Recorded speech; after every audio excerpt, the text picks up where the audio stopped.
تو آپ کے جوائنٹس کو بھی متاثر کرتا ہے. اچھا یہ بھی بتائیے گا کہ اگر آپ فرسٹ کریں تو میرے پاس میرے اسکیلپ میں ایچ ہو رہا ہے تو میں جا کے مجھے فلیکس دکھ رہے ہیں, اسکیلز دکھ رہے ہیں لائک یو سیڈ, تو میں اگر شیشے کے سامنے کھڑی ہوتی ہوں تو میں کس طرح اس کو ڈفرینشیٹ کر سکتی ہوں کہ یہ عام ڈینڈرف ہے یا سورائسس ہے؟ دیکھیے ڈینڈرف کبھی بھی اسکیلز کی شکل میں عموماً نہیں ہوتی, وہ صرف پاؤزی ہوتی ہے. جو آپ نے یوں ہلائے بال کو جیسے پھر بلیک کپڑے ان کے اوپر نظر آئے کہ ڈسٹ ہو گئی یا کچھ ہے, لیکن اگر آپ سورائسس کو ہلانے کی کوشش کرتے ہیں تو وہ اسکیلز آپ کے بالوں میں لگے ہوئے ہوتے ہیں. آپ ان کو کھینچ کے نکالیں گے تو ایسا لگے کہ اسکن کا کوئی حصہ وائٹ کلر کا نکلا ہے, جیسے کوئی ڈرائنس کا ہوتا ہے. تو اس میں ہوتا کچھ بھی نہیں ہے. سورائسس کے اندر اس لیے اس طرح کے اسکیلز نظر آتے ہیں کہ عام ہماری انسانی جو اسکن ہے وہ 28 سے 30 دن میں 20 سے 30 ڈیز میں چینج ہوتی ہے.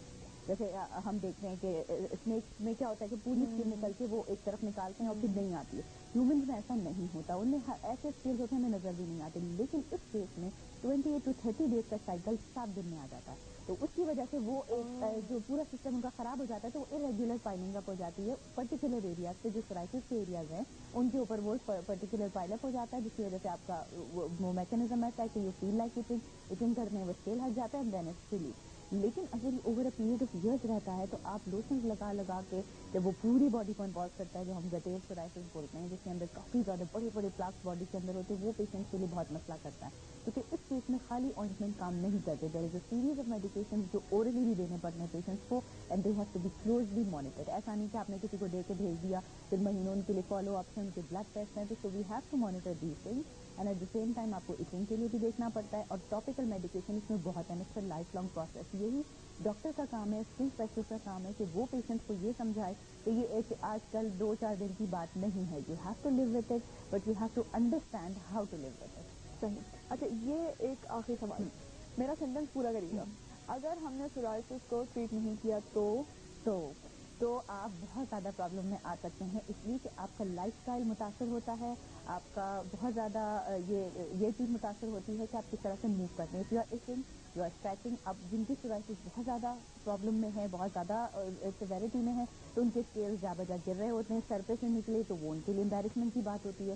تو جب بھی آپ کو کوئی بھی اب نارمل چیز اپنے اسکن کے ساتھ نظر آتی ہے, you have to go to a dermatologist to get it check کہ یہ کیا ہے. چاہے ایگزیما, کیونکہ بہت کیسز میں ایگزیما اینڈ سورائسس اوور لیپ ہو رہا ہوتا ہے. You can't see, you can not differentiate.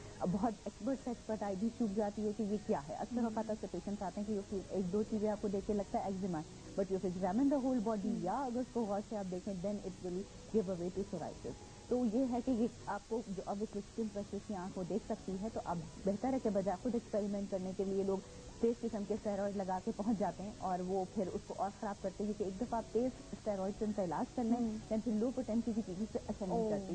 تو it's better not to manipulate your سیلف, اینڈ آپ جا کے ڈاکٹر کو دکھائیں تاکہ اس کو ساتھ آپ کو رہنا ہے اور کنٹرول ہوتا ہے. بہت سارے لوگوں کو کافی حد تک ختم ہو جاتا ہے, پھر نظر نہیں آتا, کبھی اسٹریس ہو گیا, کبھی کوئی اور پرابلم ہو گیا تو ہوتا ہے. بعض لوگ بہت ایکٹیو رہتے ہیں اور میڈیکیشن ایون ود صرف ٹاپیکل لگایا اینڈ دیٹس ویری گڈ. اچھا ایک آخری سوال میرا, کوئی ڈائٹری ماڈیفکیشن ہے جو سورائسس کے لیے پرٹیکولرلی کرنی ہوتی ہے؟ دیکھیے ایسے ریسرچز بہت کچھ بتاتی ہیں پھر واپس نگیٹ کر دیتی ہیں, تو they have done a lot on that, لیکن ایسا کچھ بھی نہیں. کچھ لوگ کہتے ہیں وائٹامن سی کھائیں, نہیں کھائیں, پھر لیکن کوئی بھی اسٹریٹ فارورڈ ایسا آنسر نہیں ہے, کیونکہ یہ جینیٹک آلٹریشن ہے جو آپ کی باڈی کے اندر ہو رہی ہیں.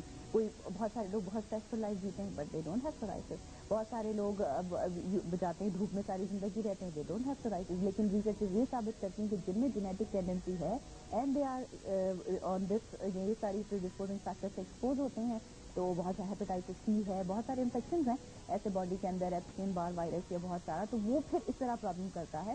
تو اگر آپ جینیٹک آپ کی ٹینڈنسی ہے, آپ کے اندر اس طرح کے سیلز ماڈیفکیشن ہو چکی ہے, and if you are having any predisposing factor, تو آپ کو ہو سکتا ہے. اس کا ٹریٹمنٹ بھی کافی ڈیٹیل میں ہے, اس کی اور چیزیں بھی ڈیٹیل میں ہیں. We can talk over that in next week. Thank you very much doctor صاحبہ, بہت انٹرسٹنگ کانورسیشن. کیونکہ سورائسس جو ہے, لیکن میں اس کو صحیح نہیں بول پاتی کبھی بھی, سورائسس بہت امپورٹنٹ ایک مسئلہ ہے. اگر آپ اس کو نہیں سالو کریں گے تو وہ بڑھ جائے گا. اس کا خیال رکھیے اور ڈرمیٹولوجسٹ کے پاس فوراً جائیں اگر آپ کو پہلا سائن بھی اچھے سے کچھ دکھتا ہے. تو یہاں پر لیں گے ایک بہت چھوٹی سی بریک, کیونکہ اب ہم کو آغا صاحب سائنس دیں گے کہ ہماری قسمت میں کیا لکھا ہے, ستارے کیا کہتے ہیں. ویسے don't go anywhere, we will be right back.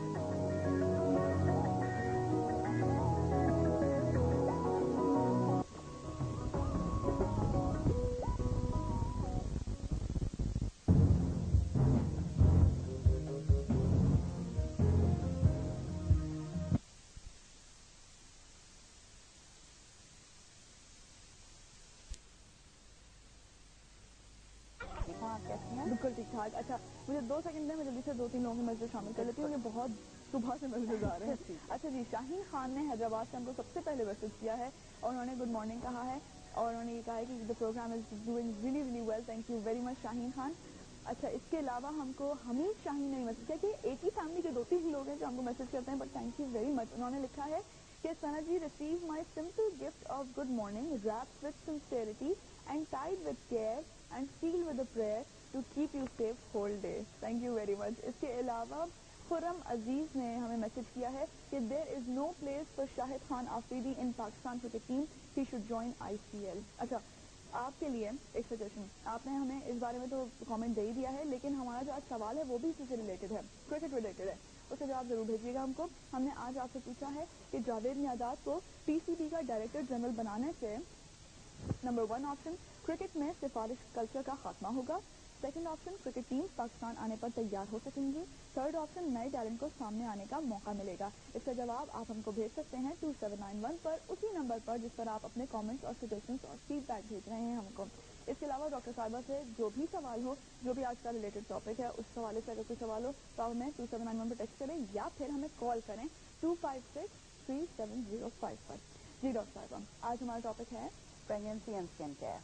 ये एक बहुत इंपॉर्टेंट टॉपिक इस लिहाज से है कि खवातीन जब इस टाइम पीरियड पर आती हैं तो बहुत सारी स्किन के अंदर चेंजेस होते हैं हार्मोनल इन्फ्लुएंसेस की वजह से। उस वक्त खवातीन को ज़्यादा मालूमात नहीं होती, उनकी जो कंसंट्रेशन होती है, उनका जो अटेंशन होती है वो अपनी बॉडी में होने वाले और बहुत सारी चेंजेस के ऊपर होती है। स्किन केयर अमूमन बुलास्ट होता है अनलेस अनटरी कि वो बहुत ज़्यादा अलार्मिंग हो जाए कुछ वजह से।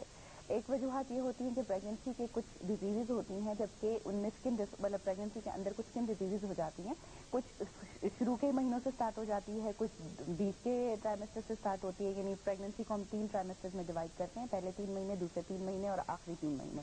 तो इन ट्राइमेस्टर्स के बीच में कुछ डिजीजेज फर्स्ट में होती हैं, कुछ सेकंड में होती हैं, कुछ ऐसी होती हैं जो डिलीवरी तक चलती हैं और यहाँ तक कि डिलीवरी के होने के बाद वो जाके हार्मोनल इन्फ्लुएंसेस की वजह से आहिस्ता आहिस्ता फिर कम होती चली जाती हैं। डिपेंड्स कि आपको कब हुई है। बाज़ औक़ात हर प्रेगनेंसी में माओ को होती है, बाज़ औक़ात ज़्यादा चांसेस कुछ बीमारियों में फर्स्ट प्रेगनेंसी में ज़्यादा होने के, क्योंकि दवाई देने की लिमिटेशन उसमें काफ़ी हो जाती है। डॉक्टर्स हर तरह की एंटीहिस्टामिन ऐसी दवाइयाँ जो खारिश रोके वो नहीं दे सकते, लिहाजा उनको चाहिए कि वो स्किन स्पेशलिस्ट के पास जाएं और उनकी गायनेकोलॉजिस्ट को भी चाहिए कि वो उन्हें स्किन स्पेशलिस्ट के पास रेफर करें, क्योंकि उस वक्त दवाई का इंटेक सबसे मिनिमल होना चाहिए और लाइफस्टाइल भी आपका कॉम्प्रोमाइज़ ना हो कि आप बैठ के खुजारें की वजह से बार बार आपकी स्किन ऑब्वियसली वही चांस जो किसी आम आदमी में होता है ज़्यादा बढ़ जाता है इन्फेक्शन का या और सारी प्रॉब्लम्स का। तो it's better to take special care. अच्छा, जहाँ तक है कुछ लोगों का जिनको एक्ने होती है फर्स्ट ट्राइमेस्टर में, यानी पहले 3 महीनों में वो दाने निकलने की जो शरह होती है, जो प्रोपोर्शन है वो बढ़ जाता है और सेकंड उसमें आते हुए यानी चौथे महीने से लेके ऑनवर्ड में वो थोड़ा सा कम हो जाता है हार्मोनल इन्फ्लुएंसेस की वजह से। तो उनसे परेशान होने की ज़रूरत नहीं है, लेकिन सवाल ये उठता है कि इस्तेमाल क्या किया जाए। जैसे आम दिनों में आप मॉइस्चराइज करते हैं अपने स्किन को, उसी तरह इनमें भी मॉइस्चराइज करना चाहिए। इन दिनों में अपनी जो रूटीन केयर है उसको चेंज नहीं करना चाहिए। जो चीज़ इंपॉर्टेंट है उसमें ये आ जाता है कि आप एक्ने को किस तरह ट्रीट करेंगे। सिंस जैसे रेटिनॉइड्स हम यूज़ करते हैं लगाने के लिए, अक्सर क्रीम्स में मौजूद होता है, तो बेहतर ये होगा कि आप इस तरह की चीज़ों का ज़्यादा से ज़्यादा इस्तेमाल कम करें, क्योंकि रेटिनॉइड्स ठीक है ओरली तो बिल्कुल ही मना है, जब तक आप वो कर रही हो प्रेग्नेंट हो तो ना खाएं और ना लगाएं। लेकिन यह है कि इसमें जो प्रेगनेंसी हो रही होती है तो बेहतर है कि आप थोड़ा सा लगाएं और डॉक्टर भी चाहे कि उसकी लगाने के इंटरवल को कम से कम करें, क्योंकि वो हार्मोन के इन्फ्लुएंस से खुद ही आहिस्ता आहिस्ता थोड़ा ठीक होता चला जाता है। और अननेसेसरी प्रोडक्ट्स का इस्तेमाल, जैसे ऐसे कई तरह के फेस वॉशेज होते हैं जिनके अंदर सैलिसिलिक एसिड का जो कंपोनेंट होता है वो ज़्यादा होता है, वो इस हालत में स्किन को ज़रा और इरिटेट कर देता है। इसी से रिलेटेड एक सवाल है, सॉरी बीच में डाल रही हूँ मैं ये, लेकिन ये हमें आया है, नाम इन्होंने नहीं लिखा है, इन्होंने स्वीट सना लिखा है, वैसे आपको लिखना चाहिए था स्वीट डॉक्टर नाजिया। इन्होंने लिखा है, नाम लिखा है इन्होंने लिखा है आई एम माहम। और डॉक्टर नाजिया से मेरा ये क्वेश्चन है कि मैंने आईज के नीचे मास्क यूज किया था, ठीक है, और उसकी वजह से दाग हो गए, तो अब वो क्या करें? देखिए, आइस के ऐसे कई सारे मास्क होते हैं। वैसे फेस पे कोई भी किस्म के मास्क अगर लिए जाएं और सब स्टैंडर्ड क्वालिटी के हों या वो आपको रिएक्ट कर जाएं तो डेफिनेटली वो पिगमेंटेशन छोड़ देते हैं। क्वेश्चन है कि पिगमेंटेशन को टाइम कितना हो गया है और कितनी नौयत